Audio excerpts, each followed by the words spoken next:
On a la chance d'avoir Monica King-Gagnon avec nous. Monica est professeure en communication à l'Université Concordia. Sa contribution au livre XPQ, Traversée du cinéma expérimental québécois, publié par la Cinémathèque québécoise, puis somme toute était essentielle. On a placé ton texte dans la section qui s'appelle Expansion, qui couvre une partie des années 60, juste après Balbutiement, donc les premiers temps fragiles du cinéma expérimental au Québec. Et on considérait, tu me détromperas, Monica, si je fais fausse route, qu'Expo 67 était un moment clé dans le développement de l'expérimentation cinématographique au Québec.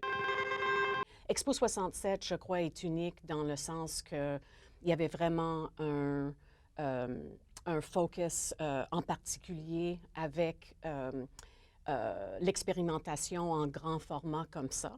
Vraiment, c'était de faire un environnement qui utilisait le cinéma et la projection, mais donc les gens n'étaient pas assis dans un siège fixe pendant un long bout de temps.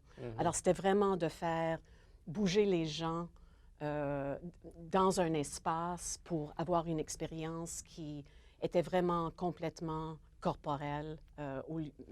C'est pas à dire que quand on est assis dans un siège puis on regarde en avant de nous, c'est pas corporel. C'est quand même une expérience physique. C'est ça, c'est encore physique, mais c'est plus animé. Statique, ouais. Oui.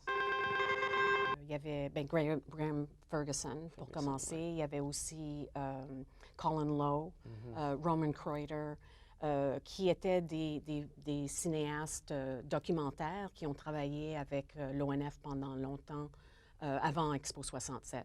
Et je pense qu'ils ont apporté cette expérience assez profonde du cinéma dans ces théâtres expérimentaux, multi-écrans. Avec Labyrinthe, c'était 5 écrans où il y avait 2 théâtres. Alors, il y avait un qui était un écran horizontal et l'autre était vertical.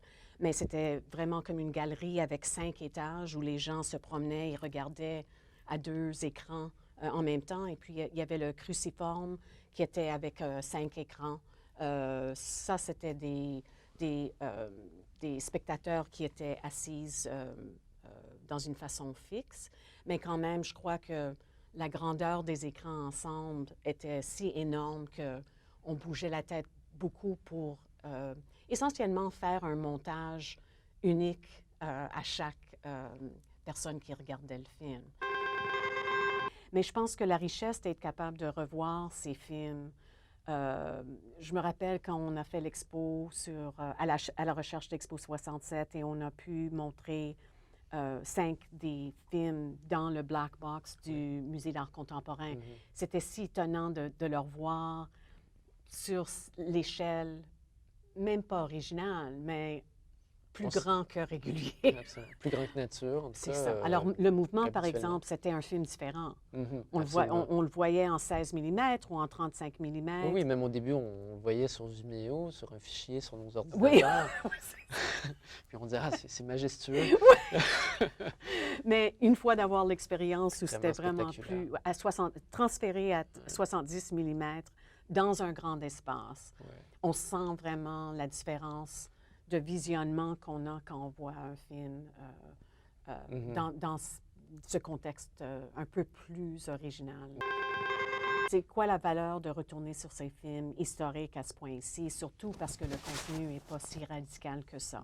C'est vraiment une perspective assez reconnue, humaniste, un peu mainstream, la valeur de l'humanité, global culture.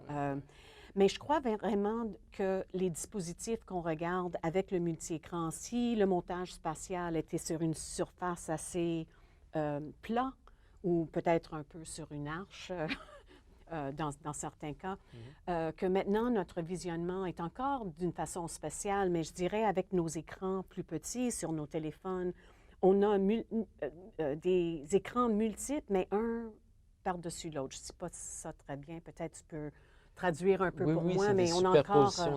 C'est ça, alors c'est plutôt en 3 dimensions maintenant que sur un plan, sur une surface qui est assez plat. Alors je pense que ça nous dit quelque chose, ou ça nous donne quelque chose à réfléchir un peu sur la façon qu'on regarde le cinéma, sur des format maintenant presque miniature, Absolument. mais quand même dans un sens multi-écran.